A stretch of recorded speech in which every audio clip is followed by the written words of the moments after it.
মাঝরাতে বেশ অস্বস্তি হতে ঘুম ভেঙে গেল সবুজের। বিছানার উপর সে উঠে বসল, দেওয়াল ঘড়ির দিকে তাকিয়ে বলল, কি ব্যাপার, রাতে দুটোর সময় আমার ঘুমটা ভেঙে গেল কি করে? এরকম তো আগে কখনো হয়নি আমার সাথে। আর ঘরটাও কিরকম গুমোট হয়ে আছে। উফ, একে ভাদ্র মাসের প্যাচ প্যাচে গরম, তার উপরে লোডশেডিং, আর পারি না। সবুজ উঠে গিয়ে জানলাটা খুলে দিল। যতই গরম থাকুক না কেন, সেই জানলাটা কারোর পক্ষে খুলে না, কারণ খুললেই দূরে সেই পচা ডোবাটা চোখে পড়ে। একটা ফুরফুরে ঠান্ডা হাওয়া গায়ে ঝাপটা দিয়ে বেরিয়ে গেল। কাছে পিঠে কোথাও বৃষ্টি হয়েছে বোধ হয়। যাই, আরেকবার শোয়ার চেষ্টা করে দেখি, কালকে আবার সকাল সকাল উঠতে হবে। সবুজ বিছানায় গিয়ে শুয়ে পড়ল, এপাশ ওপাশ করে ঘুমানোর চেষ্টা করলো। একবার ঘড়ির দিকে তাকিয়ে দেখলো 2:30 বাজে। হঠাৎ দূর থেকে একটা মিষ্টি বাঁশির শব্দ কানে এলো তার। সবুজের গায়ের লোম খাড়া হয়ে গেল। থরথর করে কাঁপতে কাঁপতে দু হাতে কান চাপা দিয়ে শোয়ার চেষ্টা করলো। আরে, আবার সেই শব্দটা। কিছুতেই যে শব্দ আমার পিছু ছাড়ছে না, আর জানলাটা খুললেই এই বাঁশির শব্দ কানে আসে, আর মনে পড়ে যায়। বাঁশির আওয়াজ শুনতে শুনতে তার স্নায়ু দুর্বল হয়ে পড়ল, ঢলে পড়ল গভীর নিদ্রায়। সবুজ, এই সবুজ, ওঠ, এখানে কি করছিস তুই? আমি এখানে কি করে এলাম? শম্ভু কাকা, তুমি এখানে? তোর বাবা মা তোকে গোটা গ্রাম খুঁজে বেড়াচ্ছে। কোথায় ছিলি কাল সারা রাত, আর এখানেই বা এলি কি করে? আমি নিজেই তো জানি না এখানে কি করে এলাম। এই অভিশপ্ত জায়গাটা আমার পিছু ছাড়বে না দেখছি, সমান এখানে চলে আসছি। একবার সবুজ চারপাশে তাকিয়ে দেখল, রোদ ঝাঁঝা করছে চারদিকে। শম্ভু কাকা, কটা বাজে গো? 10:30 বাজে। চল চল, অনেক হয়েছে, এখন আর এখানে বেশিক্ষণ থাকা যাবে না। চল, এখন বাকি কথা বাড়ি গিয়ে হবে। সবুজ শম্ভু কাকার পিছু পিছু হাঁটতে হাঁটতে ভাবলো, তার মানে আমি কি সারা রাত এখানেই ছিলাম? কিন্তু এখানে এলাম কি করে?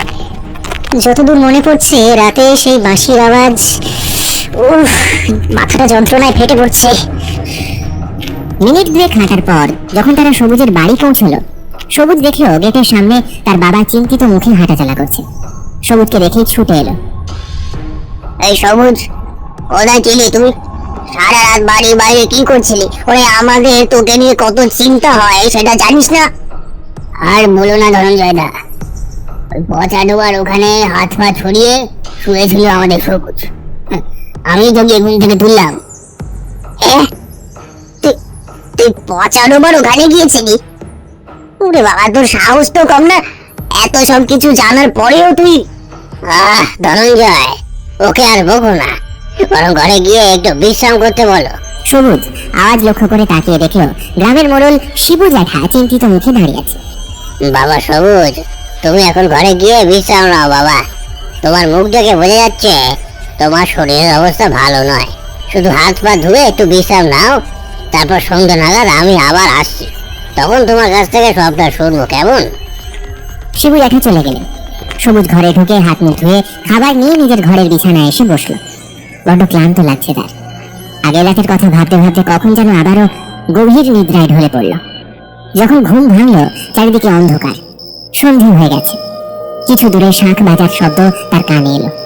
সবুজ বার দুয়েক তার বাবা মাকে ডাকলো। বাবা, মা, কোথায় তোমরা? কোনো সাড়া নেই। ঘর থেকে বেরিয়ে দেখলো সবাই বাড়ির সামনে চাতালটায় বসে রয়েছে। সবুজ, এসেছিস? তাহলে ঘুম হলো তোর? হ্যাঁ শম্ভু কাকা, বলো। এবার বলো তো বাবা, তুমি মাঝরাতে বাড়ি ছেড়ে কোথায় গিয়েছিলে, আর পচা ডোবার ওখানেই বা গিয়েছিলে কেন? আমি জানি না জেঠু, বিশেষ করে আমার কিচ্ছু মনে নেই। কিছু মনে নেই বললেই তো হয় না। আচ্ছা, শোয়ার আগে কি হয়েছিল কিছু মনে আছে? না, তেমন কিছু হয়নি। তবে কি? মাঝরাতে হঠাৎ করেই আমার ঘুমটা ভেঙে গিয়েছিল। তারপরে ঘরটা প্রচন্ড গুমোট হওয়ায় দক্ষিণের জানলাটা খুলে দিই, আর তারপরে একটা বাঁশির আওয়াজ আমার কানে আসে। আর বাঁশি? শম্ভু কাকার মুখ কালো হয়ে যায়, আবার প্রশ্ন করে, কিরকম আওয়াজ বলতে পারো? একটা অদ্ভুত ছন্দে বাজছিল বাঁশিটা। কিছুক্ষণ শুনলেই মাথাটা কিরকম ঝিমঝিম করে। এর আগেও আমি বাঁশির আওয়াজ শুনেছি, বাবা মাকে বলেছিলাম, কিন্তু তারা কেউ বিশ্বাসই করেনি। তারা বলেছিল যে আমি নাকি ঘুমের মধ্যে স্বপ্ন দেখছি। শম্ভু কাকা, তুমি কি জানো এই বিষয়ে কিছু? তোরা তো এই গ্রামে এসেছিস মোট 15 বছর হলো, তাই তোদের কেউই এই বিষয়ে কিছু জানে না। ঘটনাটা ঘটেছিল আজ থেকে 20 বছর আগে।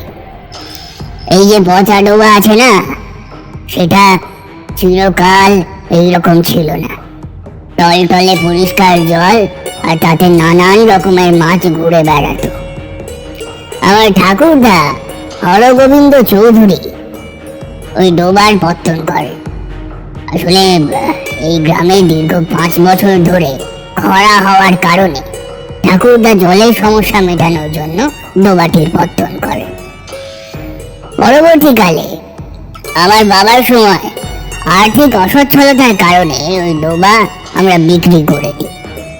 সেই সময় ওই ডোবার ধারে একটা কুঁড়ে ঘর করে থাকতো একটা অন্ধ বুড়ি আর তার ছেলে।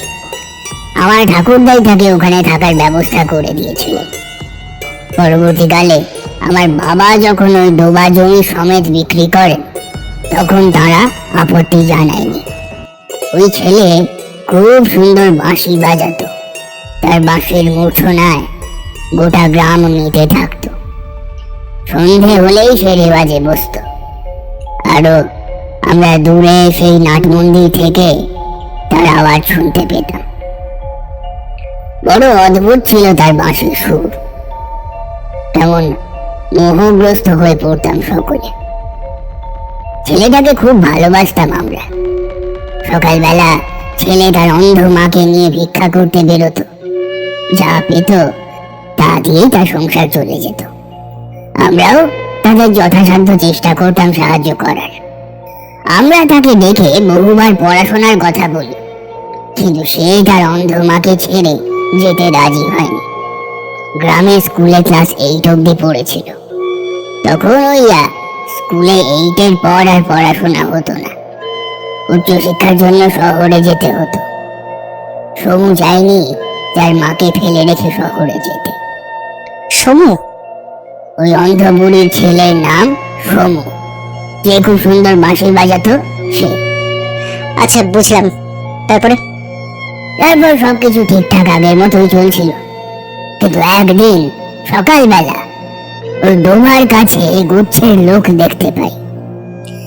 আমরা গ্রামের লোকেরা কৌতূহলী হয়ে ওই ডোবার ধারে গিয়ে পৌঁছই। গিয়ে দেখি কয়েকজন লোক মিলে মাটি ফেলে ওই ডোবা বোঝানোর চেষ্টা করছে। আমরা গিয়ে জিজ্ঞেস করি, এই এখানে কি হচ্ছে? তোমরা কে? এই ডোবা বোঝানোর চেষ্টা করছো কেন? দেখো না শম্ভুদা, ওরা এই ডোবা বুঝিয়ে এখানে ফ্যাক্টরি করবে বলছে। আমরা বাধা দিতে যাবে বলে আমাদের ঝুপড়িও ভেঙে দেবে। আমি এই সময় এই অবস্থায় আমার বয়স্ক মাকে নিয়ে কোথায় যাবো বলো তো? সমুর কথা শুনে আমরা ওই লোকগুলোর মধ্যে একজন মাতব্বর গোছের লোকের কাছে গিয়ে বললাম, এই তোমরা এখানে কি করছো? ওই ডোবাটাকে বোঝানোর চেষ্টা করছো কেন? মালিক হুকুম দিয়েছে এই ডোবা বুঝিয়ে এখানে ফ্যাক্টরি হবে, এসব ঝুপড়ি ছুঁড়ে ফেলে দেওয়া হবে। ফ্যাক্টরি? কিসের ফ্যাক্টরি? আমার বাবা তো ডোবা মাছ চাষের জন্য বিক্রি করেছিল। সেসব আমরা জানি না, আপনি আমাদের মালিকের সঙ্গে গিয়ে কথা বলুন। আমাদের সাথে ওই মজুরদের তর্কাতর্কি শুরু হয়ে গেল। হঠাৎ আমাদের ওই শোরগোল শুনে দূরে গাছের তলায় দাঁড়িয়ে থাকা এক স্যুট বুট পরা ব্যক্তি গটমট করে আমাদের সামনে এসে জিজ্ঞেস করলো,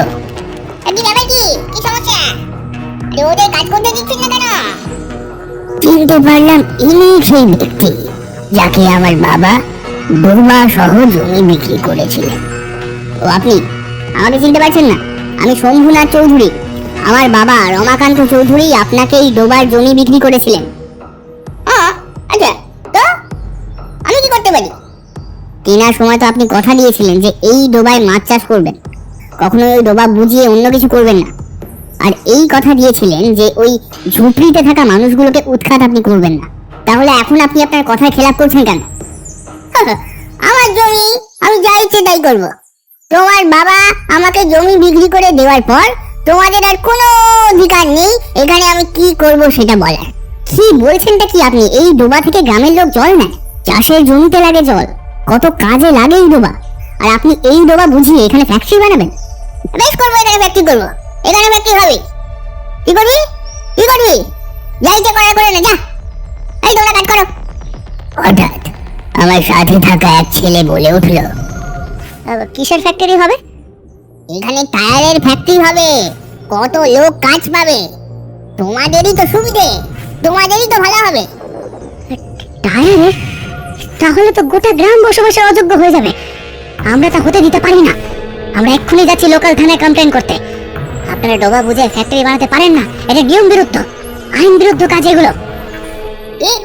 থানা? ও বাবা, আরে পুলিশ আমার পকেটে রে, পুলিশ আমার পকেটে। এরকম করে নাড়াবো, পুলিশ দুটো পড়ে যায় পকেট থেকে, দেখবি। তুই জানিস আমার জামাইবাবুকে? হ্যাঁ, এই এলাকার এমএলএ। খোঁজ নিয়ে দেখ, যাকে সহজ ভাষায় বলে বিধায়ক। শহরের থানার বড় বাবু আমার আগে পিছে ঘোরে।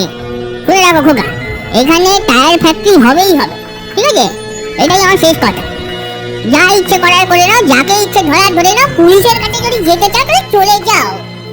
আমরা বুঝলাম এখানে ঝামেলা বাড়িয়ে লাভ নেই। বাড়ি গিয়ে ঠান্ডা মাথায় বাবার সাথে আলোচনা করে এই বিষয়ে পদক্ষেপ নিতে হবে। আমি বাড়ি গিয়ে বাবাকে এই কথা বলতে বাবা বললেন, এখন আমাদের আর কিছু করার নেই। ওরা যা পাওয়ারফুল লোক, ওদের বিরুদ্ধে গেলেই আমাদের ক্ষতি হবে। এই গোটা গ্রাম তার ফল ভোগ করবে।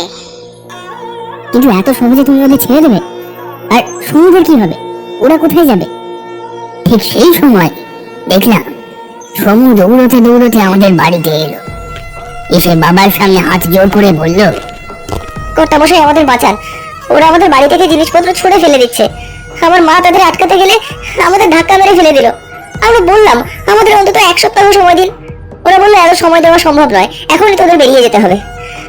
এখন আমরা কোথায় যাই কর্তা মশাই? বাবা সমু, শান্ত হয়ে শোনো আমার কথাটা। ওদের সাথে লড়াইয়ে আমরা পেরে উঠবো না বাবা, ওরা খুব শক্তিশালী লোক। এখন আমাদের হাতে আর কিচ্ছু নেই, তোমাদের অন্য কোথাও থাকার ব্যবস্থা হয়ে যাবে, চিন্তা করো না। কিন্তু তা বলে এত সহজে ছেড়ে দেবো? ওরা আমার মাকে ধাক্কা দিয়ে ফেলে দিয়েছে। আমরা গরিব বলে কি আমাদের কোনো মান সম্মান নেই? আমি একাই যাচ্ছি ওদের বিরুদ্ধে লড়াই করতে। এই বলে সমু বেরিয়ে গেল। আমি চিৎকার করলাম, এই সমু, সমু, এই দাঁড়া, সমু দাঁড়া। কিন্তু সে পিছনে একটিবারের জন্য ফিরে তাকালো না। কে জানতো ওটাই ছিল আমার সমুকে শেষ দেখা। শেষ দেখা? সমুর কি হলো? তারপর কি হলো আমি সচক্ষে দেখিনি, বাকিটা লোক মুখে শোনা। শোনা যায় সমু লাঠি নিয়ে ওই মজদুরগুলোকে তাড়া করেছিল, তাদের মারতে মারতে এলাকা ছাড়া করেছিল। কিন্তু পরের দিন সকালে গিয়ে আমি ওখানে সমুকে দেখতে পাইনি। ওখানকার লোকেদের মুখেই শুনেছিলাম যে সমু তার মাকে নিয়ে শহরে চলে গেছে। কিছুদিন পর ঘটতে থাকে একের পর এক অদ্ভুত ঘটনা। যত লেবার ওখানে কাজ করছিল সবাই কোনো না কোনো ভাবে অসুস্থ হয়ে বাড়ি চলে যায়। কেউ আর সেখানে কাজ করতে চায়নি শেষ পর্যন্ত। আর তখনই সেই ডোবার মালিক হঠাৎ গাড়ি অ্যাক্সিডেন্টে মারা যায়। আমরা গোটা গ্রামের লোক ধরেই নিই যে সমু এবং তার মায়ের অভিশাপে আজকে ওদের এই অবস্থা।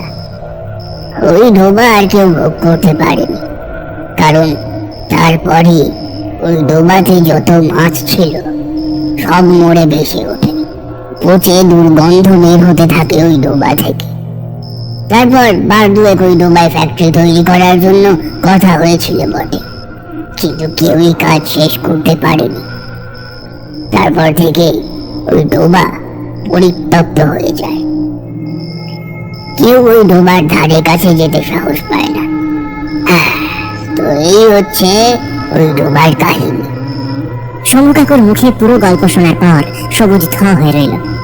সবুজকে চুপ থাকতে দেখে শম্ভু কাকা আবার বলল, দেখ, আমি জানি না তোর সাথে কি হয়েছে, তবে আমার কথা যদি তুই শুনিস, আমি বলবো ওই দক্ষিণ দিকে জানলাটা আর খুলিস না।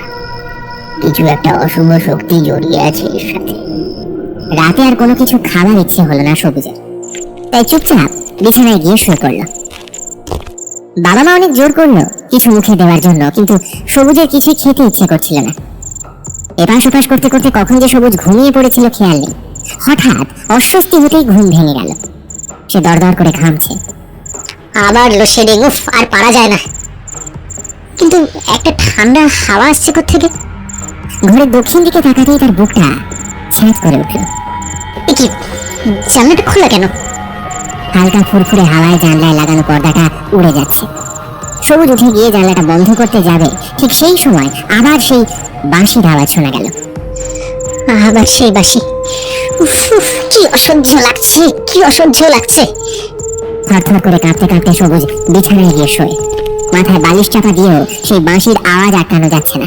একসময় বিরক্ত হয়ে আবার বিছানার উপর উঠে বসে।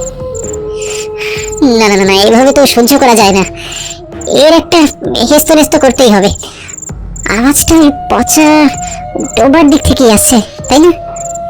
সবুজ এমনিতে ভীষণ সাহসী ছেলে, তারপর এই বাঁশির আওয়াজে মাথাটা ধরে আছে। এক প্রকার বিরক্ত হয়ে বাড়ির সদর দরজা খুলে রাস্তায় বেরিয়ে পড়ল সে। হ্যাঁ, ঠিকই ধরেছিলাম, বাঁশির আওয়াজটা সেই পচা ডোবার কাছ থেকেই আসছে। সেই বাঁশির আওয়াজ লক্ষ্য করে সবুজ পৌঁছয় পচা ডোবার সামনে। আর ঠিক সেই সময় বাঁশির আওয়াজটাও থেমে যায়। ওটা কি? জলের উপরে ওটা কি ভাসছে? সবুজ স্পষ্ট দেখতে পায় জলের উপর একটা নির্দিষ্ট স্থানে একটা আলোর বিন্দু দপদপ করে জ্বলছে। তার মানে কেউ কি আমাকে কিছু বোঝাতে চাইছে? ওই আলোটা আমার দিকে এগিয়ে আসছে কেন? সবুজ দেখতে পায় সেই আলো ধীরে ধীরে এগিয়ে আসছে তার দিকে। সে এবার উল্টো দিকে মুখ করে দৌড়তে শুরু করে। কিছুক্ষণ পর মনে হয় সে যেন সেই একই জায়গায় ঘুরপাক খাচ্ছে। কি, আমি তো এই জায়গাতেই দাঁড়িয়েছিলাম। সেই আলোক বিন্দু এবার তার দিকে এগিয়ে আসে। সবুজ এবার একটা চিৎকার করে অজ্ঞান হয়ে মাটিতে লুটিয়ে পড়ে। জ্ঞান ফেরে শম্ভু কাকার ধাক্কা ধাক্কিতে। কিরে, তুই আজকেও এখানে এসে শুয়েছিলি? তোকে না বলেছিলাম ঘরের জানলা বন্ধ করে শুতে? বাড়িতে সবাই তোর জন্য চিন্তা করছে যে। শম্ভু কাকা, আমার বিশ্বাস এই টোবাতেই কিছু একটা আছে। কেউ যেন আমাকে কিছু জানাতে চাইছে।